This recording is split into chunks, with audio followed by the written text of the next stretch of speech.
So கிளாஸ்க்குள்ளே போகிறதுக்கு முன்னாடி நான் ஒரு 3 பேரை இன்ட்ரோ பண்ணுறேன். ஃபர்ஸ்ட் பர்சன் அதிகமாக ஸ்மோக் பண்ணுற ஆள், இவர் அப்படியே இருக்கட்டும். இன்னொரு பர்சன், பட் இவர் இருக்கார்ல செகண்ட் பர்சன், நல்ல ஹெல்த்தி பர்சன், ஸ்மோக் பண்ண மாட்டாரு, நல்ல ஃபுட்டு சாப்பிடுவாரு. பட் இவர் ஒர்க் பண்ணுற இண்டஸ்ட்ரி இருக்குல்ல, அந்த இண்டஸ்ட்ரியில் கெமிக்கல்ஸ் அதிகமாக இருக்கலாம், ஆக்குபேஷனல் எக்ஸ்போஷர். இவர் செகண்ட் பர்சன். இப்போ அடுத்த தேர்ட் பர்சன், இவர் ஸ்மோக் பண்ண மாட்டாரு, நல்ல பிளேஸில் ஒர்க் பண்ணுறாரு.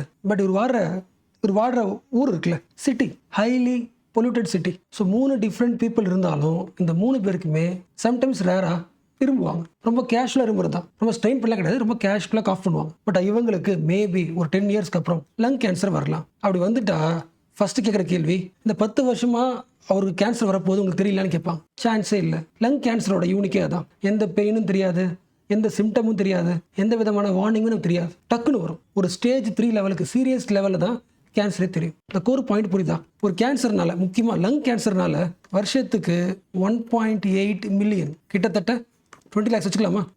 ஸோ 1.8 மில்லியன் பேர் வருஷம் இறக்குறாங்கன்னா லங் கேன்சர்னால. ரீசன் புரியுதா? It is most invisible. அதோட சீரியஸ் ஸ்டேஜ், அந்த நோயோட சீரியஸ் ஸ்டேஜ் வந்ததுக்கப்புறம் தான் சிம்டமே ப்ராப்ளமே தெரியும். அது வரைக்கும் நம்ம லங்கில் இருக்கிற பிரச்சனை எதுவுமே தெரியாது. அண்ட் மேபி சில பேருக்கு இந்த நம்பரை இமேஜின் பண்ண முடியல. இப்படி யோசிங்க, ஒரு நாளைக்கு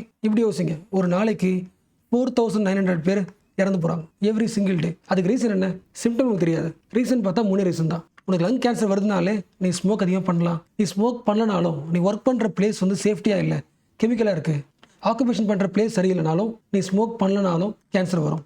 ஒருவேளை இந்த பேட் ஹேபிட் இல்லைனாலும் நீ வாடுற பகுதி சிட்டி மோஸ்ட் பொல்யூட்டட் சிட்டியாக இருந்துச்சுன்னா 10 இயர்ஸில் லங் கேன்சர் வரலாம். அது வரைக்கும் அதோட சிம்டமும் உங்களுக்கு தெரியாது. ஸோ பேசிக் புரிஞ்சுல, சேலஞ்சும் புரிஞ்சு தானே. இப்போ அடுத்த பாயிண்ட், சயின்டிஸ்டோட கியூரியாசிட்டி. எப்படியாவது இந்த கேன்சர் வர்றதுக்கு முன்னாடி கண்டுபிடிக்க ஏதாவது சான்ஸ் இருக்கா? எல்லா லங் கேன்சரும் இந்த 3rd ஸ்டேஜில் சீரியஸ் ஸ்டேஜில் தான் தெரியுது, பெயின் தெரியுது. ஒரு 5 இயர்ஸ்க்கு முன்னாடியே ஏதாவது ஒரு பேட்டர்னை கண்டுபிடிச்சு கேன்சர் ஃபியூச்சரில் வரலான்னு கண்டுபிடிக்கிறதுக்கு ஏதாவது ட்ரை பண்ண முடியுமான்னு சயின்டிஸ்டோட கியூரியாசிட்டி. அந்த கியூரியாசிட்டியோட ரிசல்ட் தான் இந்த ஆர்டிக்கல். ஸோ ஸ்டார்ட் பண்ணலாமா? Yes. So what is the core question? Cancer நம்மளை பிடிக்கிறதுக்கு முன்னாடி நம்மளால கேன்சர் வர்றதை கண்டுபிடிக்க முடியுமா? கோர் பாயிண்ட் புரியல. Can we find out the cancer before it becoming the serious?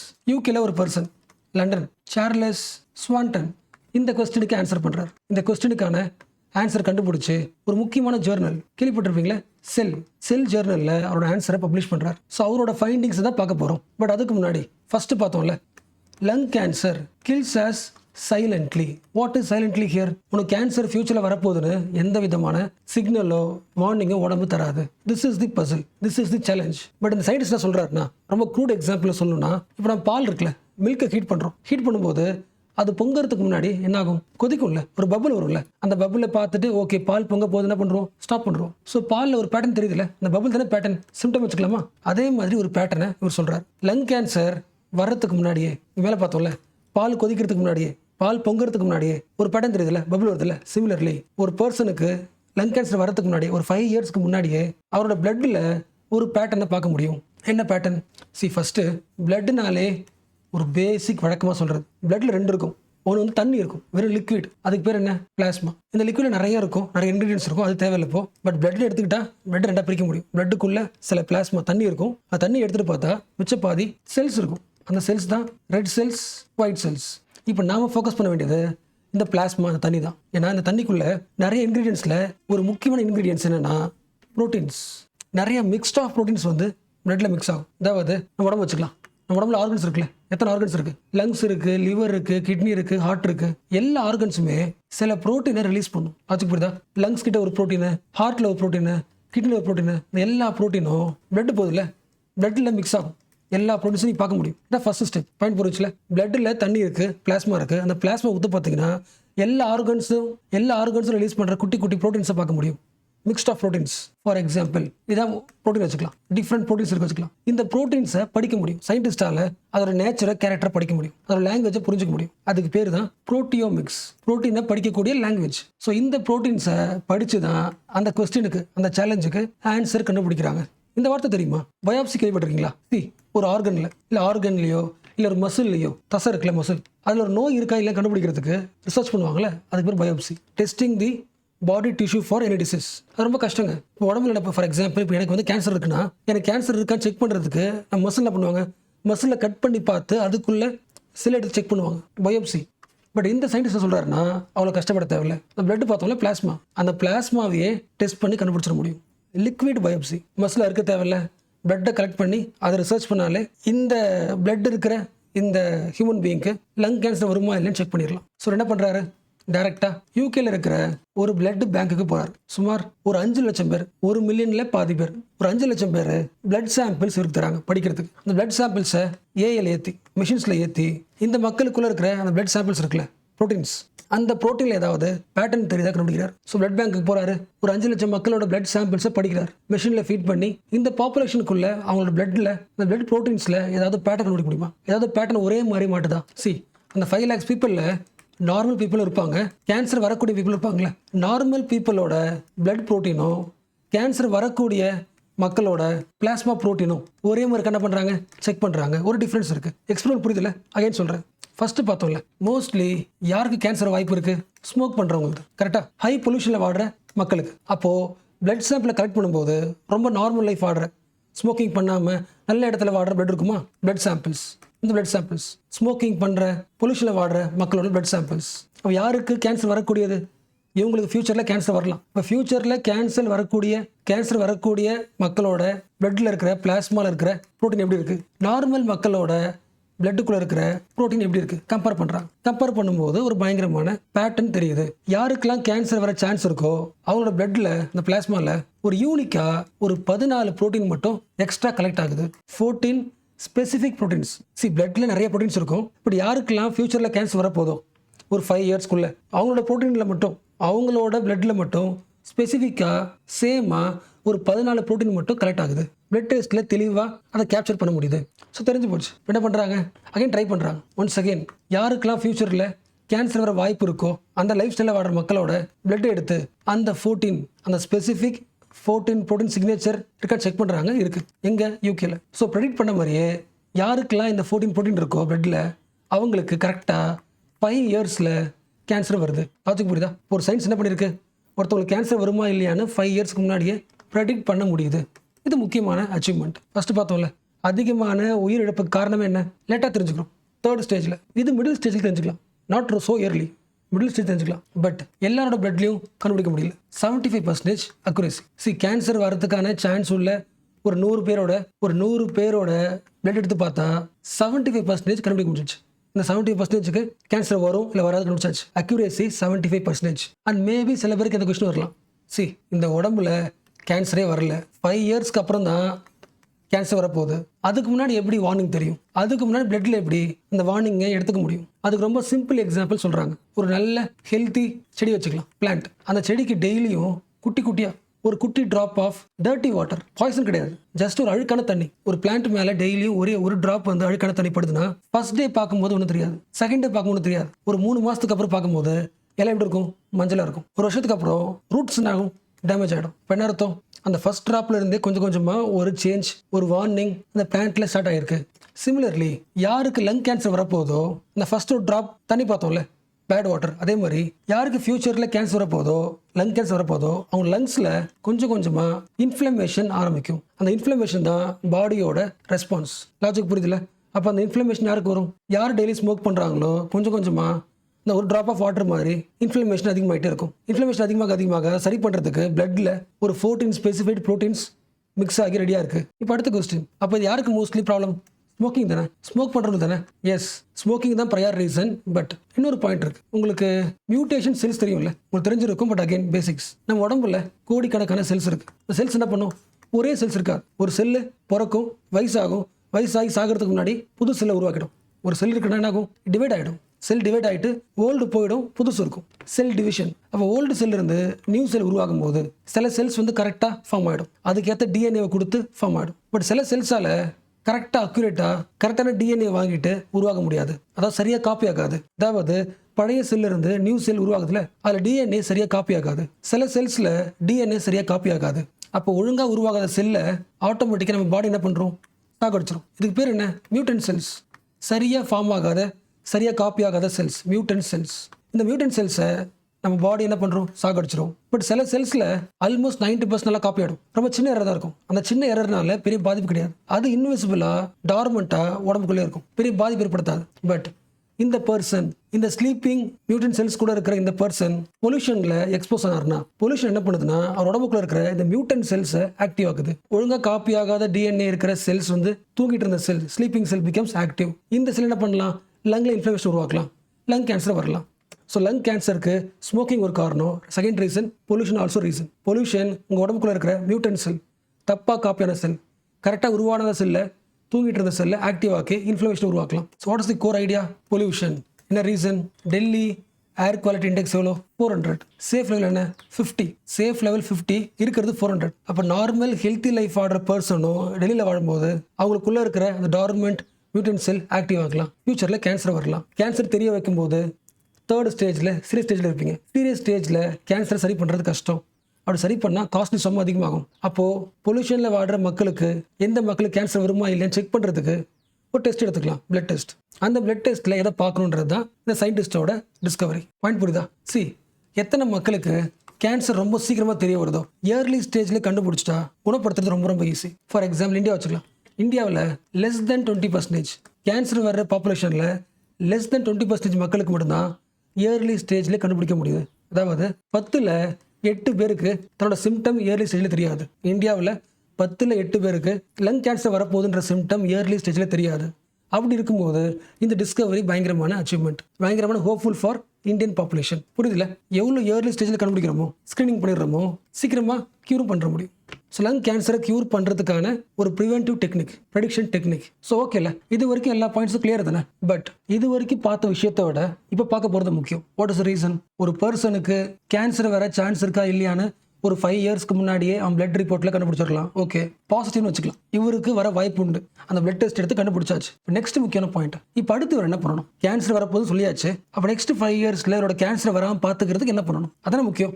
அதுக்கு ஏதாவது மெடிசன்ஸ் இருக்கா இல்லையா? சயின்டிஸ்ட் ஒரு மெடிசனை சஜஸ்ட் பண்ணுறாங்க. சரி, பிரித்து எழுதுறேன். கேன், ஏ, கின், யூ, மப். சரி, கரெக்டாக படிக்கிறதுக்காக பிரித்து எழுதுறேன். கேனா, கின்னு, மப். இதுதான் medicine name, drug name. Can, ஏ, கின், யூ, மப். வழக்கம் போல் இந்த ட்ரக் ரெடி பண்ணுறது யார்? நமக்கு தெரிஞ்ச மோஸ்ட் ஃபேமஸ் நோவர்டிஸ் கம்பெனி, இந்த உலகத்தோட பிக்கெஸ்ட் ஃபார்மாசூட்டிக்கல் கம்பெனி. அண்ட் இந்த மெடிசனை யூஎஸில் இப்போதைக்கு யூஎஸ் கண்ட்ரியில் யார் இருக்கா? FDA இருக்காங்களே, யூஎஸோட ஃபுட் அண்ட் ட்ரக் அட்மினிஸ்ட்ரேஷன். இந்த பாடி வந்து இந்த ட்ரக்குக்கு அப்ரூவல் கொடுத்தாச்சு. என்ன சொல்கிறாங்க? இந்த ட்ரக்கை யூஸ் பண்ணி, கேனாக்கினும் ட்ரக் யூஸ் பண்ணி அந்த இன்ஃப்ளமேஷன் ஆகுது பார்த்தோம்னா லங்ஸில், அந்த இன்ஃப்ளமேஷன் அதிகமானதானே நெக்ஸ்ட் இயர் ஒரு 5 இயர்ஸ் அதிகமானதானே கேன்சர் உருவாகுது. அந்த இன்ஃப்ளமேஷனை இந்த மெடிசன் சாப்பிட்டு குறைக்க முடியும். ஸோ இந்த விஷயத்தையும் டெஸ்ட் பண்ணி ப்ரூவ் பண்ணியிருக்காங்க. அதாவது ட்ரையல் பண்ணி பார்த்துருக்காங்க. நிறைய பேஷண்ட்ஸை கூப்பிட்டு கேண்டோஸ் ட்ரையல், அதாவது இந்த மெடிசனை கொடுத்து அந்த இன்ஃப்ளமேஷன் குறையதான் செக் பண்ணி பார்த்துருக்காங்க. சரி, ஆக்சுவலாக இந்த மெடிசன் மோஸ்ட்லி எதுக்குன்னா ஹார்ட் டிசீஸுக்கு ட்ரையல் பண்ணி பார்க்குற மெடிசன் தான். பட் இந்த இன்ஃப்ளமேஷனை கொடுத்து பார்த்துருக்காங்க. ஃபார் எக்ஸாம்பிள், ஒரு 100 பேர் எடுக்கிறாங்கன்னா ஒரு 100 பேருக்கு ஃபியூச்சரில் 5 இயர்ஸ்க்கு முன்னாடி 5 இயர்ஸ்க்கு அப்புறம் கேன்சர் வர சான்ஸ் இருக்குன்னு பார்த்தோம்ல, அந்த 14 ப்ரோட்டீன் பார்த்தோம்ல. ஸோ பிளட்ல அந்த 14 ப்ரோட்டீன் இருக்கிற பேஷண்ட்ஸை 100 பேர் எடுத்து இந்த மெடிசனை கொடுத்து பார்த்துருக்காங்க. இந்த லாங் டேர்மில் இந்த லிஸ்ட் ஆஃப் பேஷண்ட்ஸில் 100 பேரில் 50% பேஷண்ட்ஸ்க்கு இன்ஃப்ளமேஷன் குறைஞ்சிருக்கு. அதுக்கு புரிஞ்சுல, பிளட் டெஸ்ட் எடுக்கிறோம். பிளட் டெஸ்ட்டில் யாருக்கெல்லாம் பாசிட்டிவ் வருதோ, அந்த ப்ரோட்டீன் பாசிட்டிவாக வருதோ அவங்களுக்கு மெடிசன் தரோம். மெடிசன் கொடுத்ததில் பாதி பேருக்கு 50% லங் கேன்சரை ஸ்டாப் பண்ணியாச்சு. பட் பேரலாக நீங்கள் எதையும் தெரிஞ்சுக்கணும். எப்போல்லாம் நம்ம வந்து ஒரு ஹை இம்பாக்ட்ஃபுல் மெடிசன் சாப்பிட்றோமோ நம்ம உடம்போட இம்யூன் சிஸ்டம் என்ன ஆகும்? சப்ரஸ் ஆகும்ல. யூஸ்வலாக மெடிசனோட நெகட்டிவ் எப்பவுமே இருக்கும், சைட் எஃபெக்ட் சொல்லுவாங்களே. Yes, but what is the point? Protein signature அந்த குரூப்பை டிஸ்கவரி பண்ணியாச்சு. லங்ஸில் உருவாகிற இன்ஃப்ளமேஷனை குறைக்கிறதுக்கு ஒரு மெடிசனையும் கண்டுபிடிச்சாச்சு. ஸோ இவ்வளோ பாசிட்டிவ் உருவாக்கியாச்சுல. பட் இந்த பாசிட்டிவ் அப்படி இருக்கட்டும், நெக்ஸ்ட் பார்க்க போகிறது தான் முக்கியம். இவ்வளோ அச்சீவ்மெண்ட் இருந்தாலும் இந்த ஃபுல் ஈவெண்ட்டுக்குள்ளே சில லிமிடேஷன்ஸும் இருக்குது. அந்த லிமிடேஷன்ஸை பார்க்கலாம். Limitations, what are those limitations? First முக்கியமான லிமிடேஷன் உங்களுக்கே தெரிஞ்சிருக்கும், டைவர்சிட்டி ப்ராப்ளம். மீனிங் புரியுதா? நம்ம ரிசர்ச் பண்ணுவோம்ல, யாரோட பிளட்டை பயன்படுத்தணும்? இந்தியா முழுக்க இருக்கிற எல்லா மக்களையும் பயன்படுத்தணும் இல்லை.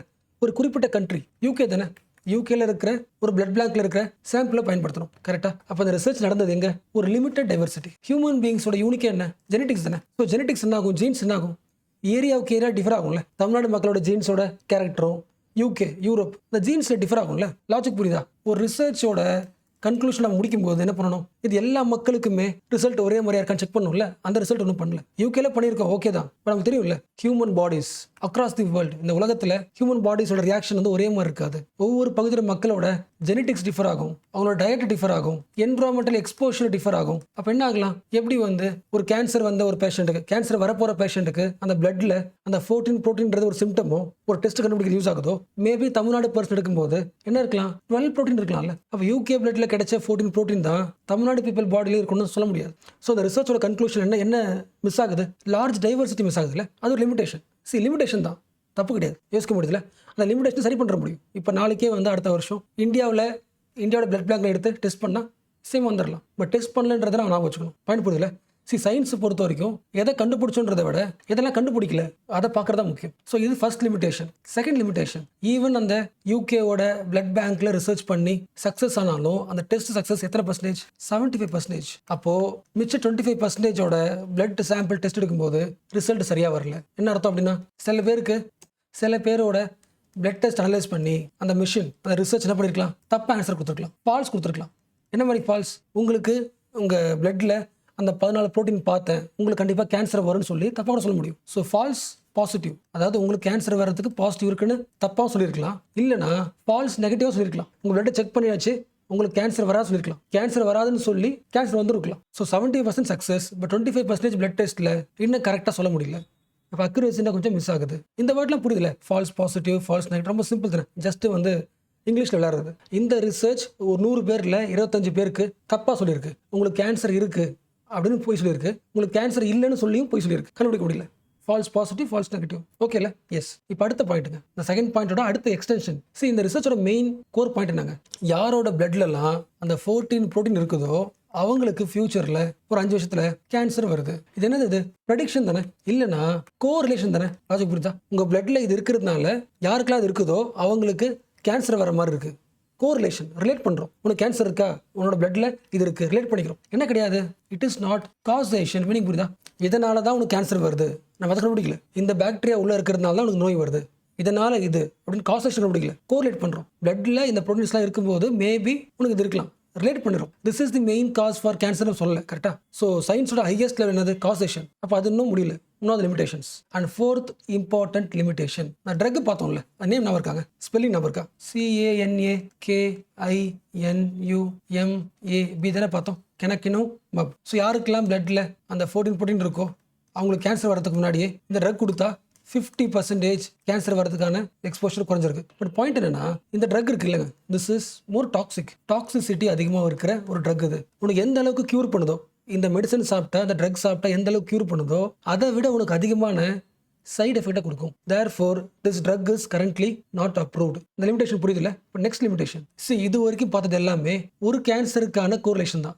என்ன கேன்சர்? லங் கேன்சர் தான். யாருக்கு லங் கேன்சர் வருமோ அந்த மக்களோட பிளட் எடுத்து பார்க்கும்போது அந்த 14 ப்ரோட்டீன் இருக்கு. ஸோ லங் கேன்சரை தவிர்க்கிறதுக்கான ஒரு கோரிலேஷன் தான் இந்த 14 ப்ரோட்டீனை தவிர எல்லா கேன்சர் கிடையாது. உங்களுக்கு தெரியும்ல, நூற்றுக்கணக்கான கேன்சர்ஸ் இருக்கு. இந்த கோர் பாயிண்ட் புரியுதுல? These are those important limitations. இதெல்லாம் ஏன் முக்கியம்? நான் ஃபஸ்ட்டே சொன்ன மாதிரி ஒரு சயின்ஸை படிக்கும்போது, ஒரு சயின்ஸோட ஒரு ஈவெண்ட்டை படிக்கும்போது அந்த எக்ஸ்பெரிமெண்ட்டோட லிமிடேஷன் படிக்கணும். Limitation is most important. என்ன ரீசன்? லிமிடேஷனை தெரியலனா நீங்கள் ஒருத்தவங்க சொல்லும்போது மிஸ்இன்ஃபார்மேஷனும் மாறிடும். அதுவும் இந்தியாவில் மிஸ்இன்ஃபார்மேஷன் அதிகமாக ஸ்ப்ரெட் ஆகிற ஒரு இந்தியா. அப்போ இது வரைக்கும் பார்த்துட்டு என்ன சொல்லலாம்? இந்த வீடியோ பாதி வரைக்கும் பார்த்துட்டு என்ன சொல்லலாம்? எல்லா கேன்சருக்கும் கேன்சர் வரதுக்கு முன்னாடி கண்டுபிடிக்கிறதுக்கான ஒரு ஸ்க்ரீனிங் டெஸ்ட் அவைலபிளாக இருக்குது. உங்கள் பிளட்டில் அந்த 14 ப்ரோட்டீன் இருந்துச்சுன்னா உங்களுக்கு கேன்சர் இருக்குது. எந்த கேன்சர்? அதை பேசல. பாயிண்ட் புரியுதுல? வாட்ஸ்அப் சர்க்கிட் ஆகும்ல, உங்களுக்கு கேன்சர் இருக்கா, உங்களுக்கு கேன்சர் இருந்துச்சுன்னா இந்த மெடிசனை சாப்பிடுங்க. பட் நான் பார்த்தது லங் கேன்சர் மட்டும்தான். எந்த கேன்சரும் கண்டுபிடிக்கிறதுக்கு ஒரு டெஸ்ட் இருக்குன்னு சொல்லலாம், அது தப்பு தானே? லங் கேன்சர் மட்டும் தான் பார்த்துருக்கோம். ஸோ எப்பொழுதுமே சயின்ஸோட லிமிடேஷன்ஸ் தான் நமக்கு எந்த வழியில் போகணும், எந்த பாலிசி நம்ம கவர்மெண்ட் கேட்கணுன்றதை முடிவு பண்ணணும். So limitations are most important. So first பார்த்தது அந்த டெஸ்ட் எடுத்த பாப்புலேஷன் டைவர்சிஃபைட் கம்மியாக இருக்கு. இன்னும் அக்யூரேசி 100% கிடையாது. உங்களுக்கு தெரியும்ல, சயின்ஸ்னால 100% அது அக்யூரேசி வரல. இது கோரிலேஷனே தவிர காசேஷன் கிடையாது. இன்னும் சரியான ட்ரக்கை ரெடி பண்ண முடியல. அண்ட் லாஸ்ட் இம்பார்ட்டன்ட் லிமிடேஷன், ரொம்ப முக்கியமானது, காஸ்ட் ப்ராப்ளம். அந்த மெடிசன் பார்த்தோம்ல, ஸ்பெல்லிங் ஞாபகம் இருக்குல்ல, கெனாக்கினும் மப். ஃபார் எக்ஸாம்பிள், இப்போ நீங்கள் யூஎஸில் வாடுறீங்க, உங்களுக்கு லங்ஸில் இன்ஃப்ளமேஷன் இருக்குது. அந்த இன்ஃப்ளமேஷன் சரி பண்ணுறதுக்கு இந்த ட்ரக்கை 1 இயர் எடுக்கணும். 1 இயருக்கு இந்த ட்ரக்கை மட்டும் எடுக்கிறதுக்கு டோட்டல் காஸ்ட் எவ்வளோ ஆகும்னா 60 lakhs ஆகும். 60 lakhs உங்களுக்கு தெரியும்ல. இந்தியாவோட ஒரு தனிப்பட்ட பர்சனோட பர் கேபிட்டல் இன்கமே 1 இயரில் 1 lakh தான். 1.7 lakhs ஒரு ஆவரேஜாக ஒரு இந்தியன் பர்சன் 1 இயரில் சம்பாதிக்கிற பணமே 1.7 lakh தான். பட் 1 இயருக்கு 60 lakhsனா வாய்ப்பே இல்லை. அப்போ என்ன பண்ணி ஆகணும்? ஆஸ் யூஷுவல் ஃபார்மாசிட்டிக்கல் கேபிட்டல் எது? இந்தியா தான். அப்போ இந்த ட்ரக்குக்கான ஒரு ஜென்ரிக் வெர்ஷன் யார் உருவாக்கலாம்? இந்தியா உருவாக்கலாம். சிஎஸ்ஐஆர் இருக்கு, இந்தியாவில் ஐஐடி இருக்கு, ஐசிஎம்ஆர் இருக்கு, எய்ம்ஸ். கண்டிப்பாக இவங்க நினைச்சா ஒரு மோஸ்ட் அஃபோர்டபுள் மெடிசனை உருவாக்க முடியும். So what is the point? Science வந்து ஒரு பயங்கரமான டிஸ்கவரி பண்ணுது. பட் அந்த டிஸ்கவரியோட இம்பாக்ட் யாருக்கு போய் ரீச் ஆகுது? அந்த அவுட்புட்டை பார்க்கணும்ல. அப்போ சயின்ஸோட டிஸ்கவரி வச்சுக்கிட்டு சக்ஸஸ் செலிப்ரேட் பண்ணக்கூடாது, அது அவுட்கம் பார்க்கணும். அப்போ அதுக்கு என்ன தேவை? இந்தியாவுக்கு ஒரு பயங்கரமான பொலிட்டிக்கல் வில் தேவை. அது இருந்தால் மட்டும்தான் சயின்ஸை சோஷியல் ஜஸ்டிஸ்க்கு பயன்படுத்த முடியும். பயன்படுத்தல. சயின்ஸ் சேஃப்கார்ட்ஸ் ஹியூமனிட்டி சொல்கிறாங்களே, டிஸ்கவரி பண்ணால் மட்டும் சேஃப்கார்ட் பண்ண முடியாது. அந்த டிஸ்கவரியை ஒரு காமன் பர்சனும் அசஸ் பண்ணுற மாதிரி அஃபோர்டபுளாக இருக்கணும். எல்லா குரூப்ஸ் ஆஃப் பீப்புளும் வாங்குற மாதிரி இருக்கணும். ஸோ எக்கனாமிக்கலி ஜஸ்டிஸாக இருந்தால் மட்டும்தான் அந்த ஊரில் சோஷியல் ஜஸ்டிஸும் வரும். உங்களுக்கு தெரிஞ்சது தானே? Yes. But one more last important limitation, practical limitation.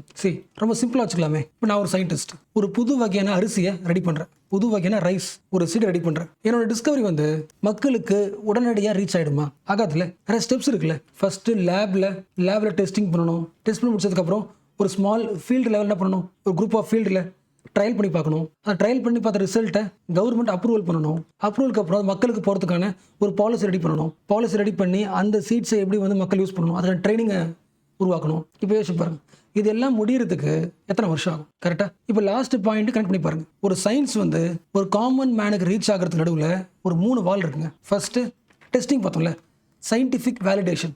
கண்டுபிடிச்சதை validate பண்ணுவோம்ல, அந்த ஃபீல்ட் ட்ரையல்லாம் பண்ணுறோம்ல, அதுக்கு ஒரு சில வருஷங்கள் ஆகும். ரெண்டாவது, வெரிஃபை பண்ணதை கவர்மெண்ட் அப்ரூவல் பண்ணணும், அதுக்கு சில வருஷங்கள் ஆகும். அதுக்கப்புறம் மார்க்கெட்டில் ஃபஸ்ட்டு வரும்போது விலை காஸ்ட்லியாக இருக்கும். அந்த காஸ்ட்லியிருந்து அந்த மெடிசனை ஜென்ரிக்காக மாற்றணும், கமர்ஷியல் ஈஸியாக மாற்றணும், அஃபோர்டபிலிட்டி, அசசபிலிட்டி. இந்த 3 ஸ்டேஜும் தாண்டி வரதுக்குள்ள எத்தனை வருஷம் ஆகும்? பல டிகேட்ஸ் ஆகிடும்ல. இந்த 3 பாயிண்ட் புரிஞ்சுக்க முடியுதுல. இந்த 3 பாயிண்ட் ஃபர்ஸ்ட் பாயிண்ட் பார்த்தோம்ல, இதுதான் நம்ம வந்து ஃபர்ஸ்ட் லிமிடேஷனாக பார்த்தோம். சயின்டிஃபிக் வேலிடேஷன் எப்படி பண்ணுவாங்க? இந்த யூகேல பார்த்தோம்ல, பிளட் பேங்க். அது மட்டும் கிடையாது, இந்தியன் பாப்புலேஷன் வச்சு பார்க்கணும். அண்ட் உங்களுக்கு தெரியும், இந்தியன்ஸ்லேயே சவுத் இந்தியன்ஸ் இருக்காங்க, நார்த் ஈஸ்ட் இருக்காங்க, டிஃப்ரெண்ட் பீப்புள்ஸ். எல்லாருக்கும் வேலிடேட் ஆகுதான்னு செக் பண்ணி பார்க்கணும். அதுக்கப்புறம் யாருக்கு போகும்? நான் சொல்கிறது இந்தியாவுக்கு இந்த மெடிசன் வரதுக்கான லிமிடேஷன்ஸ் நம்ம இந்தியாவை அப்ரூவ் பண்ணுறதுக்கு டெஸ்ட் பண்ணி பார்க்கணும். அப்புறம் இந்தியாவோட CDSCO, central drug standard control organisation, அவங்க என்ன பண்ணுவாங்க? அவங்க தான் வேலிடேட் பண்ணுவாங்க, அப்ரூவல் பண்ணுவாங்க. அடுத்த செகண்ட் ஸ்டெப் யோசிக்க முடியுதா? அப்போ ட்ரையல் பண்ணுறதுக்கு ஒரு 3 வருஷம், அப்ரூவல் வாங்குறதுக்கு ஒரு 3 to 5 years. அப்போ நம்ம ஏரியாவில் இருக்கிற பிரைமரி ஹெல்த் சென்டருக்கு வரதுக்கு ஒரு 3 years ஆகிடும், கம்மி காஸ்ட்ல. ஸோ யோசிக்க முடியுதுல, எவ்ரி சயின்டிஃபிக் டிஸ்கவரிக்கு பின்னாடி எது ஒழிஞ்சிட்டு இருக்கு? ஒரு பொலிட்டிக்கல் எக்கானமி ஒழிஞ்சிட்டு இருக்கு. ஸோ ஓகே இல்லை, கிளியர் இல்லை? இப்போ இது எல்லாத்தையும் படிச்சுட்டு ஒரு இந்தியாவில் வாடுற ஒரு காமன் பர்சன் இந்த ஈவெண்ட்டை எப்படி புரிஞ்சுக்கணும், எப்படி யோசிச்சு பார்க்கலாம்? 2 வகையாக யோசிச்சு பார்க்கலாம், 2 வகையாக திங்க் பண்ணி பார்க்கலாம். See what is thinking? திங்கிங்னா உங்களுக்கு தெரியும் தான், இமேஜினேஷன். ஒரு விஷயத்தை படிக்கிறது மட்டும் விஷயம் கிடையாது. ஒரு ஃபுல் கிளாரிட்டி கிடைக்கணும்னா, ஃபுல் கிளாரிட்டி சொல்கிறத விட உங்களுக்கு ஃபுல் ஃப்ரீடமை என்ஜாய் பண்ணணும்னா, எதை லேர்ன் பண்ணாலும் அதை இமேஜினேட் பண்ணி பார்க்கணும். உங்கள் மைண்டுக்குள்ளே அந்த ஃபுல் படமும் வரணும். அதுக்கு பேர் என்ன? Aesthetic education. எந்த ஒரு வார்த்தையும் கிளியராக மைண்டுக்குள்ள பிக்சர் பண்ண முடியுதா? இப்போ இதே இந்தியாவில் அந்த 14 புரோட்டீனுக்கான ஸ்க்ரீனிங் டெஸ்ட் இருந்துச்சுன்னா ஒரு இந்தியாவில் வில்லேஜில் ஒரு பர்சனோட லைஃப் எப்படி இருக்கும்? இல்லைனா அவன் லைஃப் எப்படி இருக்கும்? இமேஜின் பண்ணணும்ல. உங்களால் ப்ராப்பராக இமேஜின் பண்ணாதான் அடுத்த ஸ்டெப்பை போக முடியும். பாயிண்ட் புரியுதா? C what is freedom? உங்கள் பாயிண்ட் ஆஃப் ஃப்ரீடம்னா என்னன்னு சொல்லும்போது உங்கள் மைண்டுக்குள்ள வாட் இஸ் ஃப்ரீடம் இமேஜினேஷன் வரணும். இமேஜினேஷனே வரலன்னா நீங்கள் எதை நோக்கி போவீங்க? கரெக்டாக? ஸோ ஓகே இல்லை? ஸோ கிளியர் இல்லை? ஸோ இது வரைக்கும் என்ன பார்த்துருக்கோம்? ஒரு சயின்ஸ் டிஸ்கவரி பார்த்தோம், அதுக்கான ப்ரூஃப் பார்த்தோம், அண்ட் ஒரு மெடிசன் பார்த்தோம், ஒரு ட்ரக் பார்த்தோம், அண்ட் ஆல்சோ லிமிடேஷன்ஸும் பார்த்தோம்ல. இந்த ஃபுல் ப்ராசஸும் இந்தியாவில் வாடுற ஒரு காமன் பர்சனுக்கு என்ன சொல்லி தருது? ரொம்ப சிம்பிளுங்க. உன்னோட லைஃப் மாற்ற போகிறது 2 விஷயம். ஒன்று சயின்ஸ், இன்னொன்று கவர்னன்ஸ். இது 2 கிடைச்சிட்டா உன் லைஃப் ஸ்டைல் வேற, இது கிடைக்கலனா உன் லைஃப் ஸ்டைல் வேற. ஃபார் எக்ஸாம்பிள், ஒரு 40 வயசு ஒரு ஆள் வச்சுக்கலாமே, ஒரு 40 வயசு ஒரு அண்ணன் வச்சுக்கலாம். ஆட்டோ ஓட்டுறாரு. எங்க சிட்டியில் ஆட்டோ ஓட்டுற ஒரு அண்ணன், 40 வயசு, ஸ்மோக் பண்ண மாட்டாரு, ஹெல்த்தியாக சாப்பிடுவாரு, தண்ணி குடிப்பாரு. இது எல்லாமே இருந்தாலும் அவர் ஒர்க் பண்ணுறது சிட்டியில். ஆட்டோ 10 to 12 hours வரைக்கும் he is getting exposed to pollution தானே. அந்த ஃபியூம்ஸ் சொல்லுவாங்களே, ஃபியூம்ஸ். அந்த பொல்யூஷனை இன்ஹேல் பண்ணி என்ன ஆகலாம்? அந்த இன்ஃப்ளமேஷன் ஸ்டார்ட் ஆகலாம்ல. அதானே பார்த்தோம். மேபி உனக்குள்ள இருக்கிற அந்த மியூட்டன்ட் செல்ஸை பொல்யூஷன் என்ன பண்ணலாம்? ஆக்டிவ் ஆக்கி. ஸோ கொஞ்சம் கொஞ்சமாக உனக்கு இன்ஃப்ளமேஷன் ஆரம்பிக்கலாம். உன் பிளட்ல அந்த ப்ரோட்டீன், அந்த சிக்னேச்சர் பார்த்தோம்ல, 14 சிக்னேச்சர், அது மிக்ஸ் ஆகலாம். பட் உனக்கு என்ன ரீச் ஆகல? அந்த சயின்ஸ் ரீச் ஆகல. ரீச் ஆகலைன்னா உன் பாடியில் உருவாகிற சேஞ்சஸ் உனக்கு தெரியாது. எந்த ப்ரீ டெஸ்ட்டும் கிடையாது. அந்த கேன்சரோட 3rd ஸ்டேஜில் உனக்கு தெரிய வரும். காப்பாற்றுறது கஷ்டம். பட் அதே அண்ணனுக்கு அவங்க இருக்கிற ஊரில் சயின்ஸும் கவர்னன்ஸும் உள்ள வந்துருச்சுன்னா, அந்த அண்ணன் இருக்கிற ஊர்ல ஒரு பிரைமரி ஹெல்த் சென்டர் இருக்கலாம். அண்ட் அந்த கண்ட்ரியில் நேஷனல் ஹெல்த் மிஷன் இருக்கலாம். அந்த மிஷனில் ஒரு பாலிசியா, ஒரு பார்ட்டா எல்லாருக்குமே பிளட் டெஸ்ட் இலவசம். ஒரு 300 ரூபாய் கொடுத்தீங்கன்னா பிளட் டெஸ்ட் எடுத்துக்கலாம். அந்த பிளட் டெஸ்ட்டில் அந்த 14 பார்த்தோம்ல, அந்த 14 புரோட்டீன் சிக்னேச்சர் இருக்கா இல்லையான்னு செக் பண்ணிக்கலாம். ஒருவேளை இருந்துச்சு கண்டுபிடிச்சிட்டா உனக்கு கேன்சர் வரதுக்கு முன்னாடியே 5 இயர்ஸ்க்கு முன்னாடியே கண்டுபிடிச்சாச்சு. மெடிசன் கொடுத்து உனக்கு கியூர் பண்ணுறதுக்கு சான்ஸ் இருக்கு. ஸோ பாயிண்ட் புரியுதுல, ஒரே பர்சன் தான் உன் லைஃப் வந்து மாறுறதும் மாறாததும் எவ்வளோ சயின்ஸ் கிட்ட போகிறேன். உன்னை சயின்ஸ் ரீச் பண்ணிச்சுன்னா உன் லைஃப் பிகம் பெட்டர் இல்லை. பட் ஆக்சுவலாக பார்த்தோன்னா இது ஃபிக்ஷனுங்க. இந்தியாவில் இந்த டெஸ்ட்லாம் வரதுக்குன்னு பார்த்தோம்ல, ரொம்ப காலம் ஆகும்ல. அப்போ அப்படி இருக்கிற சுச்சுவேஷனில் ஒரு காமன் பர்சன் எப்படி இருக்கணும்? நம்மளுடைய ரிஸ்க்கை தெரிஞ்சுக்கணும். நம்ம ஸ்மோக்கரா, பொல்யூஷன் ஒர்க் பண்ணுறோமா, இண்டஸ்ட்ரியில் ஒர்க் பண்ணுறோமா, கெமிக்கல்ஸ் கூட ஒர்க் பண்ணுறோமா? அப்படி ஒர்க் பண்ணுறோம்னா கண்டிப்பாக we comes under the higher risk group. கண்டிப்பாக நம்ம லைஃப் ஸ்டைலை மாற்ற வேண்டிய குரூப் ஆஃப் பீப்புள் இருக்கிறோம். ஸோ முடிஞ்ச அளவுக்கு இப்போவே அந்த இன்ஃப்ளமேஷனை குறைக்கிறதுக்கு ட்ரை பண்ணணும். எப்படி பண்ணலாம்? லைஃப் ஸ்டைலை மாற்றணும். வெஜிடபிள்ஸ், ஃப்ரூட்ஸ், வாக்கிங், ஸ்மோக்கிங்கை விட்டுறணும். 7 to 8 hours தூங்கணும். சுத்தமான தண்ணியை குடிக்கணும். ஸோ மோஸ்ட்லி இதெல்லாம் பார்த்தோன்னா அவ்வளோ காஸ்ட்லி கிடையாது. ஓரளவுக்கு லைஃப் ஸ்டைல் சேஞ்ச் பண்ணும்போதே இன்ஃப்ளமேஷனை குறைக்க முடியும். ப்ளஸ் நம்ம லைஃப் ஸ்டைல் சேஞ்ச் கூட நம்மளோட வாய்ஸையும் கொடுக்கணும். கவர்மெண்ட் கிட்ட ஒரு ப்ரெஷர் வைக்கணும். இந்தியாவோட ஹெல்த் பட்ஜெட்டை அதிகமாக்குங்க. பிரைமரி ஹெல்த் சென்டர்ல ஆல்மோஸ்ட் எல்லா ஸ்கிரீனிங் டெஸ்ட்டையும் கொண்டு வாங்க. ஏன்னா ஒரு கண்ட்ரியோட ஃபார்மர், ஒரு கண்ட்ரியோட டிரைவர், ஒர்க்கர், பேரண்ட்ஸ் மோஸ்ட்லி போகிறது பிஹெச்சி தான். அப்போ பிஹெச்சி ஸ்ட்ராங்காக இருந்துச்சுன்னா இந்த ஒட்டுமொத்த எக்கனாமிக் ஃபோர்ஸும் ஸ்ட்ராங்காக இருக்கும்ல. கரெக்ட் தானே? இதான ரியாலிட்டி. ஒரு காமன் பர்சன் தெரிஞ்சுக்க வேண்டியது இதுதான்.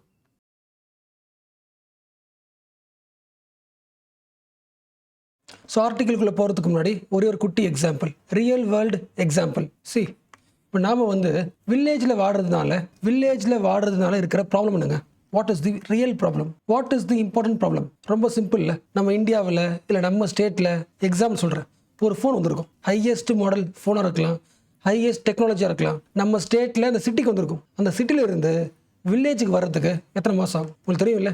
இப்போ வரைக்குமே இந்தியாவில் இன்னும் சில வில்லேஜஸில் என்ன போல the most important technology electricity போல இல்லை. ஸோ டெக்னாலஜி என்ன ஆகுது? ஒரு அன்டெவலப்டு ஏரியாவுக்கு, ஒரு அன்டெவலப்டு கண்ட்ரிக்கு, அட்வான்ஸ் கண்ட்ரில இருந்து அன்டெவலப்டு கண்ட்ரிக்கு, இல்லை ஒரு கண்ட்ரில இருந்து அந்த கண்ட்ரியோட லாஸ்ட் ரூரல் வில்லேஜுக்கு ரீச் ஆகிறது டைம் ஆகும்ல. அப்போ இந்த டிஃப்ரென்ஸ் என்ன ஆகும்? இந்த கேப் யாருக்கு டெக்னாலஜி ரீச் ஆகுதோ, லேட்டாக ரீச் ஆகுதோ அவங்க எக்ஸ்போஸ்டு மாதிரி தானே, வீக் மாதிரி தானே. லாஜிக் புரியுதா? இந்த பையன் சிட்டி காய், இவங்கிட்ட இருக்கிற மொபைல் ஃபோனோ டெக்னாலஜியோ எனிதிங் இவங்கிட்ட இருக்கிறத விட அட்வான்ஸ்டாக இருக்குது. 1 year அட்வான்ஸ்டாக இருக்குது. இவன் யூஸ் பண்ணது பழைய மாடல். 2 பேரும் போட்டி போட முடியுமா? வாய்ப்பே இல்லை. யாருடைய டெக்னாலஜியை ஹேக் பண்ண முடியும்? இவன் யூஸ் பண்ணுறது பழைய டெக்னாலஜி, இவன் அட்வான்ஸ் வந்தாச்சு. இந்த அட்வான்ஸை வச்சுக்கிட்டு ஈஸியாக போட்டி போட முடியும். இது புரிஞ்சுல? ரொம்ப சிம்பிள் தானே. ஸோ இந்த கேப்பை வைடன் பண்ணி காட்டுறாங்க. அதாவது இந்த வேர்ல்டு கிடைச்ச டெக்னாலஜி இருக்குல்ல, அட்வான்ஸ்மெண்ட், அதை விட அமெரிக்காவில் இருக்கிற டெக்னாலஜி 6 months அட்வான்ஸ்ட். இந்த உலகம் யூஸ் பண்ற டெக்னாலஜியை விட ஒரு 6 மாதம் அட்வான்ஸ் டெக்னாலஜியை அமெரிக்கா பயன்படுத்துது. அமெரிக்காக்குள்ள இருக்கிற சிலிகான் வேலி அமெரிக்காவை விட இன்னும் எக்ஸ்ட்ரா 6 மாதம் அட்வான்ஸ் டெக்னாலஜியை பயன்படுத்துது. இந்த சிலிகான் வேலிக்குள்ள இருக்கிற முக்கியமான top companies, frontier AI companies, silicon வேலியை விட இன்னும் 6 மாதம் அட்வான்ஸ் டெக்னாலஜியை யூஸ் பண்ணிட்டு இருக்கு. ஸோ 6 months + 6 months இன்னும் 6 months, 1.5 years. இன்னும் சிம்பிளாக புரிஞ்சுக்கணும்னா, இப்போ நீங்கள் ஒரு ஏஐ யூஸ் பண்ணிட்டு இருக்கலாம். இப்போ அந்த ஏஐ 2028 எப்படி இருக்கும்? எத்தனை வருஷம் அப்டேட் இருக்கும்? 1.5 வருஷம் கழிச்சிருக்கிற அப்டேட் இருக்குல்ல, அட்வான்ஸ் அப்டேட், அந்த அப்டேட்டை பயன்படுத்திருக்காங்க. அப்போ அந்த அப்டேட் டெக்னாலஜி வச்சுக்கிட்டு என்ன பண்ண முடியும்? நம்மள ஈஸியாக கண்ட்ரோல் பண்ண முடியும். ஸோ ஓகேல, இந்த கோர் பாயிண்ட் புரிஞ்சுல? சரி, இப்போ நான் பேசுகிற டிபேட் எப்போ இந்தியா ஒரு ஸ்ட்ராங் ஏஐ உருவாக்கும் அதை பற்றி கிடையாது. இந்தியா எக்ஸ்போஸ் ஆகிட்டு இருக்கு. What is expose? அமெரிக்காவில் சிலிகான் வேலியில் யூஸ் பண்ணுற டெக்னாலஜி இருக்குல்ல, ஏஐ டெக்னாலஜி, 1.5 வருஷம் அட்வான்ஸ் டெக்னாலஜி. அந்த டெக்னாலஜியை ஃபேஸ் பண்ணுற அளவுக்கு இந்தியாவுக்கு ஸ்ட்ராங் இருக்கா? இப்போ கிடையாது இல்லை. நம்ம யூஸ் பண்ணுறது ஓல்டு கம்ப்யூட்டர், ஓல்டு சாஃப்ட்வேர்ஸ். அவங்க யூஸ் பண்ணுறது அட்வான்ஸ் சாஃப்ட்வேர்ஸ்.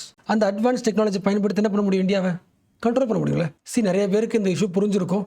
இல்லை இப்படி வச்சுக்கோங்க, ரொம்ப சிம்பிளாக வச்சுக்கோங்க, நம்ம லைஃப் வச்சுக்கலாம். இந்த உலகத்தில் ஒரு நியூ டெக்னாலஜி உருவாகிட்டு இருக்கும்போதே ஒரு நியூ டெக்னாலஜி வருது. அந்த டெக்னாலஜி நம்ம லைஃப்பை இம்பாக்ட் பண்ண போகுது. அது இம்பாக்ட் பண்ணுறதுக்கு முன்னாடியே நம்ம ஸ்ட்ராங் ஆகிக்கணும்னு ரெடியாக இருக்கோமா? இல்லை ப்ரிப்பேர்டாக இருந்திருக்கோமா?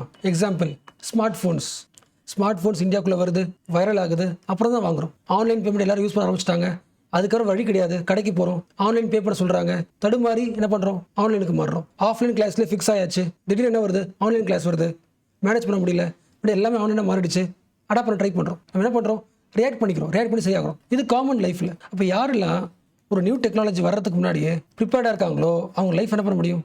கொஞ்சம் அடுத்த லெவல் கொண்டு போக முடியும். அட்லீஸ்ட் சேஃப்கார்ட் பண்ணிக்க முடியும். டவுனுக்கு போகாமல் தடுத்துக்க முடியும். யோசிக்க முடியல? சிங்கிள் லைஃப்ல புரியுதுல? அதுதான் நேஷனல் லெவலில். ஹேக்கர்ஸோட மெயின் ப்ளஸ் பாயிண்ட் என்னங்க? அவன் யூஸ் பண்ணுற கம்ப்யூட்டரை விட நம்ம கிட்ட இருக்க கம்ப்யூட்டர் வச்சுக்கலாம். ஓல்டாக இருந்துச்சுன்னா ஈஸியாக என்ன பண்ண முடியும்? ப்ரோக்ராம் படிச்சிட முடியும், வீக் ஸ்பாட்டை கண்டுபிடிச்சிட முடியும், உள்ளே நுழைஞ்சிட முடியும். அதானே சிலிகான் வேலியில் நம்மளை விட 1.5 வருஷம் அட்வான்ஸ்டு கம்ப்யூட்டரை பயன்படுத்துகிறாங்க. அட்வான்ஸ் ஏஐ பயன்படுத்துகிறாங்கன்னா நம்ம ப்ரோக்ராமை சாஃப்ட்வேரை ஈஸியாக படிச்சிட முடியும், ஈஸியாக ஹேக் பண்ண முடியும். இந்த இஷ்யூ புரியுதுல? எஸ். சரி, ஆக்சுவலாக நம்ம ஹேக்கர்னு பேசக்கூடாது. கோர் டாபிக் கண்டெக்ஸ்டாக பேசணும்னா கிளாடு தான். இப்போ கிளாடோட அடுத்த update Mythos. Chat GPT update பண்ணுறாங்களே, சாட் ஜிபிடி, அந்த மாதிரி கிளாடோட அடுத்த அப்டேட் தான் மித்தோஸ். இந்த மித்தோஸை உருவாக்குறதோட மெயின் பர்பஸ் ஹேக்கிங்கில் கிடையாது. லாஜிக் புரியுதுல? ஒரு ஏஐ கிரியேட் பண்ணு, இந்த ஏஐ வச்சுக்கிட்டு ஒரு கண்ட்ரியோட சாஃப்ட்வேர் இந்த பேங்க்ல இருக்கிற சாஃப்ட்வேரை ஹேக் பண்ணி காட்டு. அதுக்கு உருவாக்கல. கிளாரோட மெயின் எய்ம் இந்த மித்தோஸ் அடுத்த வெர்ஷனோட எய்ம் வந்து 3 பாயிண்ட். இந்த அடுத்த அப்டேட்டில் இந்த அடுத்த வருஷம் மித்தோஸில் ரீசனிங் இம்ப்ரூவ் பண்ணணும். என்ன ரீசனிங்கை இன்னும் கொஞ்சம் அட்வான்ஸ்டாக மாற்றணும். What is reasoning? Advance reasoning. ஒரு ப்ராப்ளத்தை பார்த்த உடனே what is the main reason? காரணம் பார்ப்போம்ல, அந்த காரணத்தில் அட்வான்ஸ்டு ரீசன் இருக்கும்ல, பாசிபிள் ஆஃப் ரீசன்ஸ், அதை கண்டுபிடிக்கணும். அதான் மெயின் டாஸ்க். அதுக்கான உருவாக்கணும். First point. இன்னொரு பாயிண்ட்டுக்கு நம்மளோட பிளானிங் இருக்குல்ல, பிளான் பண்ணுறோம்ல, 1 வீக் பிளான் இல்லை 1 மந்த் பிளான். சிம்பிளாக ஹாரிசான்டல் பிளானிங் சொல்லுவோம். இன்னும் 3 நாள் கழிச்சு மதியானம் நான் என்ன பண்ணிட்டு இருப்பேன்? ஒரு ஹியூமன் பீயிங் பிளான் பண்ண முடியும். பட் சரியா ஒரு 8 மாசத்துக்கு அப்புறம் நவம்பர் மாதம் இந்த டேட்டில் நான் இப்படியே போயிட்டு இருந்தேன்னா அந்த 8வது மாசத்துல அந்த நாளில் நான் என்ன பண்ணிட்டு இருப்பேன்? என்ன பண்ணணும் பிளான் பண்ணுறோம்ல, அதை பண்ண முடியுமா? அதை உருவாக்குறதும் இந்த ஹாரிசான்டல் பிளானிங் உருவாக்குறதும் one more aim of creating mythos. Advance reasoning, horizontal planning. ரொம்ப லாங் டேஸ்க்கு பிளான் பண்ணி வச்சுக்கணும். லாஜிக் புரியுதா? ரொம்ப தூரம் வரைக்கும் யோசிக்க முடியும், கணிக்க முடியும். இத்தனை மாதத்துக்கு அப்புறம் கூட என்ன பண்ண முடியும்? கணிப்போம்ல, ஹாரிசான். இந்த ஹாரிசானோட லிமிட்டை எக்ஸ்டெண்ட் பண்ணி பார்க்குறோம், யோசிச்சு பார்க்குறோம். அடுத்து most important thing, autonomous execution. அதிலே வார்த்தை இருக்குல்ல, ஒரு ப்ரோக்ராம் படிக்கிறோம், ப்ராப்ளம் தெரிஞ்சுக்கிறோம், ரீசன் தெரிஞ்சுக்கிறோம், அதுக்கப்புறம் சரி பண்ண ஆட்டோனமியா தானாக என்ன ஆகுது? எக்ஸிக்யூட் பண்ணணும். இந்த 3 திறமைகளை உருவாக்குறது தான் கிளாரோட மித்தோஸ் அப்டேட். பட் இந்த 3 சேரும்போது ஆட்டோமேட்டிக்காக அந்த ஏஐக்கு என்ன கிடைச்சிருது? ஒரு ஹேக்கருக்கான நாலேஜ் கிடைச்சிருது. ஸோ நாம் உருவாக்க ஆசைப்பட்டது advance reasoning, long term horizontal planning plus autonomous decision. இதான் பிளான். இது 3 சேரும்போது ஒரு ஹேக்கர் என்ன பண்ணுவானோ அந்த கேப்பபிலிட்டி இந்த மித்தோஸ்க்கு ஏஐ கிடைச்சிருது. கரெக்டு தானே? நீ நல்லா யோசிச்சு பார்த்தீங்கன்னா ஒரு ஹேக்கரோட மைண்ட் செட் இந்த 3 தான் இருக்கும். ஒரு ஹேக்கரோட மெயின் வேலை என்ன? இது வரைக்கும் உடைக்கவே முடியாத ஸ்ட்ராங்கான ப்ரோக்ராம்குள்ளே இருக்கிற எங்களா வீக்கஸ்ட் ஏரியா, எங்களா ப்ராப்ளம் இருக்குது கண்டுபிடிக்கணுமா? அப்படி கண்டுபிடிக்கும் போது முதல் மாதம், 2 மாதம், 3 மாதம் என்ன பண்ணலாம்? ஒவ்வொரு மாதமும் ஒவ்வொரு ஆங்கிளில் ட்ரை பண்ணலாமா? ஹாரிசான்டல் பிளானிங் முக்கியமா? கண்டுபிடிச்சாச்சு, எக்ஸிக்யூட் பண்ணுமா? அப்போ மித்தோஸ் உருவாக்குறதோட பர்பஸ் வேறு, பட் ரிசல்ட் என்ன இருக்குது? ஹேக்கிங்க்கு பயன்படுற மாதிரி உருவாயிருக்கு. Unexpected result. ஸோ இப்போ யோசிச்சு பாருங்கள், ஒரு சைடில் மித்தோஸ் ஹேக்கர் லெவல் ஒர்க் பண்ணுற ஒரு ஏஐ. இந்தியா இந்த டெக்னாலஜியை விட்டு 1.5 வருஷம் பின்னாடி இருக்குது. அப்போ இந்த டெக்னாலஜி என்ன பண்ணும்? இந்தியாவோட எல்லா சாஃப்ட்வேர்ஸையும் எல்லா ஆன்லைன் மெக்கானிசத்தையும் வீக் ஸ்பாட்டை எக்ஸ்போஸ் பண்ணுறோம்ல. கண்டிப்பாக இந்த இஷ்யூவோட சீரியஸ்னஸ் உங்களுக்கு புரிஞ்சிருக்கும். இது வரைக்கும் பேசினதோட இந்த கோர் ஐடியா புரிஞ்சிருக்கும். But my responsibility. இது ஏன் சீரியஸ் இஷ்யூ? இது வரைக்கும் இல்லாத லெவலுக்கு இது ஏன் சீரியஸ் இஷ்யூ? ரொம்ப சிம்பிளாக ஒரு 3 பாயிண்ட்ல சொல்லலாம். 3 to 4 பாயிண்ட்ஸ். இந்த உலகத்தில் இதுக்கு முன்னாடியும் ஹேக்கர்ஸ் இருந்திருக்காங்க. ஒரு சாஃப்ட்வேரை வீக்கெண்ட் பண்ணி நம்ம டேட்டாவை எடுத்திருக்காங்க. பட் அதை ஹேக் பண்ணது ஒரு ஹியூமன் பீயிங். ஒரு ஹியூமன் பீயிங்னால ஒரு பகுதியை ஒரு சாஃப்ட்வேரில் ஒரு வீக் ஸ்பாட்டை கண்டுபிடிக்கிறதுக்கு பல மாதங்கள் ஆகும். ஒரு ப்ரோக்ராம் எழுதுறோன்னா இந்த ப்ரோக்ராமில் எந்த இடத்துல வீக் இருக்குது, எதை ஆல்டர் பண்ண முடியும்னு கண்டுபிடிக்கிறது 1 மாதம் ஆகும். பட் இன்னைக்கு ஒரு நாளில் 1000 வீக் ஸ்பாட்டை கண்டுபிடிக்க முடியுது. கண்டுபிடிக்கிறது அவன் உருவாக்கின, அவன் கண்டுபிடிச்ச எல்லா வீக் ஸ்பாட்டும் இத்தனை வருஷமாக நம்ம யூஸ் பண்ணிட்டு இருக்க சாஃப்ட்வேர்ஸ்குள்ளே இருக்கிற இவ்வளோ லூப் ஹோல்ஸ் இருக்குது, இவ்வளோ பிளேசஸ்க்குள்ளே ஹேக்கர்ஸ் உள்ளே வர முடியும்னு ஒரே நாளில் 1000 வீக் ஸ்பாட்டை கண்டுபிடிச்சாச்சு. அப்போ கண்டுபிடிச்சது யார்? ஹியூமன் பீயிங் கிடையாது, ஒரு ஏஐ. அப்போ அதுக்கான சொல்யூஷனை ஒரு ஹியூமன் பீயிங்னால உடனடியாக தர முடியாது. அப்போ ஹேக்கர்ஸ்க்கே ஒரு மாதத்தில் அந்த காலத்தில் ஒரு ஏரியா தெரியும், ஒரு வீக் ஸ்பாட் தெரியும். இப்போ எல்லாருக்குமே ஒரு சாஃப்ட்வேரில் 1000 வீக் ஏரியா தெரிஞ்சு போச்சு. ஸோ வீக் ஏரியா எக்ஸ்போஸ் ஆகிடும் சீக்கிரமாக. அதை சரியும் பண்ண முடியாது. ரீசன் கண்டுபிடிச்சது யாரு? ஏஐ. கிளியர்ல? ஸோ ஒரு சாஃப்ட்வேரில் ஒரு ப்ரோக்ராமில் எங்கெல்லாம் மிஸ்டேக் பண்ணியிருக்கோன்றத இவ்வளோ வருஷமாக ஹியூமன் பீயிங் தான் இந்த மிஸ்டேக் கண்டுபிடிச்சிட்டு இருந்தா. ஒரு லெவலுக்கு மேலே கண்டுபிடிக்க முடியல, ஏஐ கண்டுபிடிக்க ஆரம்பிக்குது. மிஸ்டேக்ஸை கண்டுபிடிச்சி அந்த ப்ரோக்ராமே வீக் ஆகிடுது. அப்போ அந்த வீக் ஸ்பாட் இல்லாத மாதிரி ஒரு ஸ்ட்ராங் ப்ரோக்ராம் உருவாக்கணும்னா அதை விட ஸ்ட்ராங் ஏஐ நமக்கு தேவைப்படும், இந்தியாவுக்கு தேவைப்படும். பட் இந்தியாவுக்கு என்ன கிடையாது?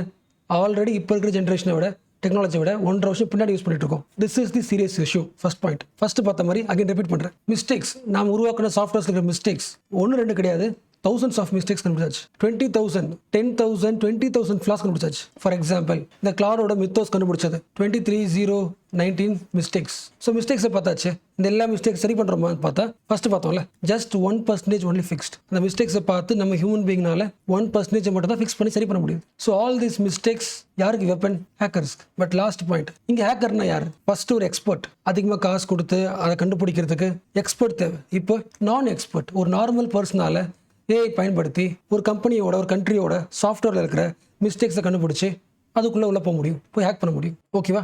அண்ட் லாஸ்ட் இம்பார்ட்டன்ட் பாயிண்ட், ஒரு சாஃப்ட்வேரை இப்போ நாம் ஒரு சீக்ரெட்டாக இருக்கிற சேஃபாக இருக்கிற சாஃப்ட்வேர் நம்ம ரீட் பண்ணுறோன்னா யார் ரீட் பண்ணுறாங்க கண்டுபிடிக்க முடியும். பட் இப்போ ஏஐயால் மறைஞ்சிருந்து அந்த ப்ரோக்ராமை படிக்க முடியும். So these are the issues. So AI கண்டுபிடிக்கிற மிஸ்டேக்ஸை நல்லா புரிஞ்சிக்க முடியல, சரி பண்ண முடியல. அப்படியே கண்டுபிடிச்சாலும் ஒரு மிஸ்டேக் கிடையாது, பல்க்ஸ் ஆஃப் மிஸ்டேக்ஸ். இந்த எல்லா மிஸ்டேக்கும் சேரும்போது ஒரு பெரிய வெப்பன் ஃபார் நான் எக்ஸ்பர்ட்ஸ். இந்த நான் எக்ஸ்பர்ட்ஸும் ஏஐ பயன்படுத்தி மறைஞ்சிக்க முடியும், ஒளிஞ்சிக்க முடியும். கரெக்டாக இஷ்யூ புரிஞ்சிக்க முடியுதுல்ல? இப்போ இந்த எல்லா இஷ்யூஸும், இவ்வளோ ப்ராப்ளம்ஸை இந்தியாவுக்கு கனெக்ட் பண்ணி பாருங்கள். இந்தியா இப்போ தான் என்ன மாறிட்டு இருக்கு? டிஜிட்டலாக மாறிட்டு இருக்கு. நம்ம டேட்டாஸ் எல்லாமே டிஜிட்டலாக வந்துருச்சு. ஃபார் எக்ஸாம்பிள் யூபிஐ பேமெண்ட் சிஸ்டமில் நம்ம ஒருத்தவங்களுக்கு காசு போடுறோம்னா ரீச் ஆகுதுல்ல த்ரூ சாஃப்ட்வேர்ஸ். யூபிஐ, ஆதார், நம்மளை பற்றியான ஃபுல் ஐடி கார்டில் அக்கௌண்ட் அக்ரிகேட்டர், நம்மளுடைய பேங்க் டேட்டாவை இன்னொருத்தவங்களுக்கு சேஃப்டி அனுப்புறதுக்கான ஒரு வழிமுறை. அப்போ இந்தியாவுக்குள்ள வந்தீங்கன்னா இவ்வளோ விஷயங்கள் ஓப்பனாக இருக்கு. பட் இதை உருவாக்குன பின்னாடி பேக் எண்ட் இருக்கும்ல, கோடிங், இது எல்லாமே அட்வான்ஸ் டெக்னாலஜியில் பண்ணப்படலை, ஓல்டு மாடல்ஸ். அப்போ அந்த ஓல்டு மாடலாக இருந்துச்சுன்னா இப்போ பார்த்தோம்ல ஏயோட இஷ்யூஸ், அது என்ன பண்ணும், நிறைய ப்ராப்ளம்ஸ் கண்டுபிடிச்சிடும்ல, மிஸ்டேக்ஸ் கண்டுபிடிச்சிடும்ல. அப்போ இந்தியாவோட ஸ்ட்ராங் எதை பேசுகிறோமோ, என்ன டிஜிட்டல் சிஸ்டம் பேசுகிறோமோ அதெல்லாம் ஆகிடும், வீக் ஆகிடும்ல. பாயிண்ட் புரியுதுல. இப்போ இந்தியா உருவாக்குற எல்லா டிஜிட்டல் சிஸ்டமும் பழைய coding method, Gopal language, 1960s language, 2008 2012 Windows server, இதை பயன்படுத்தி உருவாக்கியிருக்கோம். கண்டிப்பாக இவங்களால இந்த ப்ரோக்ராமிங்னால 2025 உருவாகிற ஏஐயை ஃபேஸ் பண்ண முடியாது. ஸோ ஒரே நாளில் பேங்க் பின்னாடி இருக்கிற சாஃப்ட்வேர்ஸை, பேமெண்ட் பின்னாடி இருக்கிற சாஃப்ட்வேர்ஸ் கோடிங்க எங்கெங்கே வீக் ஸ்பாட்ஸ் இருக்குன்றதை ஓப்பன் பண்ணி காமிச்சிடும். இப்போ சொல்லுங்க, இந்தியாவில் டிஜிட்டல் சிஸ்டம் இருக்கு, உருவாக்கியாச்சு, பட் எப்படி இருக்கு, வீக்காக இருக்குல்ல, ரொம்ப தின்னாக இருக்குல்ல. அப்போ இந்த கண்டிஷனில் என்ன பண்ணணும், what is the solution? So இது வரைக்கும் பார்த்த எல்லா பாயிண்ட்ஸுமே கிளியர் இல்லை. இப்போ லாஸ்ட் பாயிண்ட், இந்த ஆர்டிகல் எழுதின ஆத்தர் வந்து கடைசியாக ஒரு வார்ன் பண்ணுறார், இந்தியாவுக்கு ஒரு வார்ன் பண்ணுறார். So what is that warning? So ரொம்ப சிம்பிளாக சொல்கிறார், இந்த ஏஐலாம் வரதுக்கு முன்னாடிலாம் நம்மக்கிட்ட ஒரு சாஃப்ட்வேர் இருக்குன்னா இந்த சாஃப்ட்வேரில் எங்கே வீக்னஸ் இருக்குது கண்டுபிடிக்கிறதே டைம் ஆகும். ஒரு சாஃப்ட்வேர் ரெடி பண்ணுறோன்னா அங்கே எங்கெல்லாம் வீக்னஸ் இருக்குன்னு கண்டுபிடிக்கிறதுக்கே ஒரு ஆள் போட்டு காசு கொடுத்து ரெடி பண்ணணும். இந்த கோர் பாயிண்ட் புரிஞ்சுல, எங்கே வீக்னு கண்டுபிடிக்கிறதே டஃப்பாக இருக்கும்போது ஹேக் பண்ணுறது கஷ்டம் இல்லை. ஒருவேளை அந்த வீக்னஸ் ஏரியாஸை கண்டுபிடிச்சாலும், அந்த ப்ரோக்ராமிங்கில் வீக்னஸ் ஸ்பாட்டை கண்டுபிடிச்சாலும், அந்த கண்டுபிடிச்சது ஒரு ஹியூமன். ஸோ கண்டிப்பாக அந்த எல்லா ஏரியாஸையும் ஃபிக்ஸும் பண்ண முடியும். இது ஏஐக்கு முன்னாடி இருந்த காலம். பட் இப்போ என்ன ஆகுது, ஒரு ப்ரோக்ராமில் ஒரு சாஃப்ட்வேரில் எங்கே வீக்னஸ் இருக்குன்னு கண்டுபிடிக்கிறதுக்கு ஒரு எக்ஸ்பர்ட் ஆளே தேவை கிடையாது, ஃப்ரீயாக ஏஐ பயன்படுத்த முடியும். ஸோ நேற்றை விட இன்னைக்கு விட நாளைக்குன்னு ஒவ்வொரு நாளும் நம்மளோட சாஃப்ட்வேர்ஸை, நம்மளோட ப்ரோக்ராம்ஸை உடனடியாக ஸ்ட்ராங் பண்ணலன்னா, டிஃபெண்ட் பண்ணலன்னா நிறைய வீக் ஸ்பாட்டை கண்டுபிடிச்சிட்டே இருப்பாங்க. ஃபஸ்ட்டு பார்த்தோம்ல, ஆல்ரெடி அமெரிக்காவில் இருக்கிற எக்ஸ்பர்ட்ஸை விட, ஏஐ சொசைட்டியை விட இந்தியாவோட ஃபீல்டு எப்படி இருக்குது, 1.5 வருஷம் பின்னாடி இருக்குது. அப்போ இந்த ஸ்டேஜில் இருக்கும்போது கொஞ்சம் கூட வெயிட் பண்ணக்கூடாது. ஏன்னா நீ ஒரு வீக்னஸ் ஸ்பாட்டுக்கு நீ ஃபிக்ஸ் பண்ணுறனா, ஓகே பண்ணுறனா, நீ அதை கண்டுபிடிச்சி சரி பண்ணுறதுக்குள்ள ஒரு 100 வீக்னஸ் ஸ்பாட்டை கண்டுபிடிச்சிடறாங்க. அவ்வளோ ஃபாஸ்ட்டாக எங்கெல்லாம் ப்ராப்ளம் கண்டுபிடிக்க முடியுது. அப்போ ஃபைண்டிங் தி வீக்னஸ்க்கும் காஸ்ட் ஆஃப் ஃபிக்ஸிங்க்கும் பெரிய கேப் இருக்குல்ல. அப்போ இந்த கேப் யார் பயன்படுத்துவா, ஹேக்கர்ஸ் பயன்படுத்துவாங்க. ஸோ குறைஞ்சபட்சம் சீக்கிரமாக 12 மாதத்துலேருந்து 24 மந்த்ஸ், ஜஸ்ட் நெக்ஸ்ட் 2 இயர்ஸ்க்குள்ள கண்டிப்பாக நம்ம இந்தியாவோட சாஃப்ட்வேர்ஸ், நம்ம இந்தியாவோட டிஜிட்டல் சிஸ்டம் சுற்றி ஒரு ஸ்ட்ராங் டிஃபென்ஸை உருவாக்கணும். நம்ம என்ன பண்ண தேவையில்ல, இந்த உலகத்தை பீட் பண்ணுறதுக்கு ஒரு பெரிய ஸ்ட்ராங் கிரேட் ஏஐலாம் உருவாக்குறதுல அப்புறம் நெக்ஸ்ட் 1 year 1.5 yearsல நம்ம கிட்ட இருக்க சிஸ்டத்தை சேஃப்கார்ட் பண்ணிக்கிறதுக்கான ஒரு ஸ்ட்ராங் டிஃபென்ஸ் மெக்கானிசத்தை உருவாக்குங்க. So defensive AI is the immediate need for India. So India கண்டிப்பாக ஒரு டிஃபென்சிவ் ஏஐ உருவாக்கணும். பட் ப்ராக்டிக்கலாக யோசிச்சு பாருங்களேன், இந்தியாவால் அது பாசிபிளா, ப்ராக்டிக்கலி பாசிபிளா? நம்மளை விட யூஎஸில் இருக்கிற ஏஐ சொசைட்டி 1.5 வருஷத்துக்கு ஃபாஸ்ட்டாக ஒர்க் பண்ணிட்டு இருக்கு, அட்வான்ஸில் இருக்குது. இப்போ அவ்வளோ அட்வான்ஸ்டு மெக்கானிசத்தை பின்னாடி இருக்கிற ஒரு கண்ட்ரியால் உருவாக்க முடியாது, டிஃபென்ஸ் உருவாக்க முடியாது. அது எவ்வளோ அட்வான்ஸாக இருக்க தெரிஞ்சால் தான் டிஃபென்ஸை உருவாக்க முடியும்.